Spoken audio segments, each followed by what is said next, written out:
আপনারা জানেন এই মহান দিবসে বাংলাদেশ নৌবাহিনী সারা দেশব্যাপী বিভিন্ন নৌ অঞ্চলে বিভিন্ন ধরনের কর্মসূচি পালন করছে। এরই অংশ হিসেবে চট্টগ্রাম নৌ অঞ্চলের ব্যবস্থাপনায় এবং বানৌজা পতেঙ্গার তত্ত্বাবধানে আমরা একটি ডেন্টাল ক্যাম্পিং চালু করছি, যেটা 2 দিনব্যাপী আমাদের এখানে চলতে থাকবে। আজকে শুরু হয়েছে, ইনশাআল্লাহ আগামীকাল সহ এই ডেন্টাল ক্যাম্পিংটা চলবে।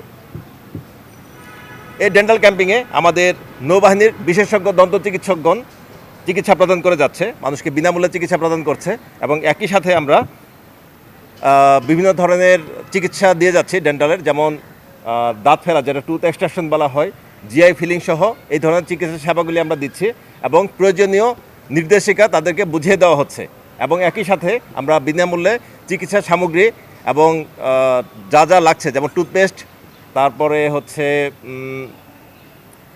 মাউথ ওয়াশ, এগুলি হচ্ছে বিনামূল্যে পেশেন্টদেরকে দিয়ে দেওয়া হচ্ছে। তো পরিশেষে আমি বলতে চাই,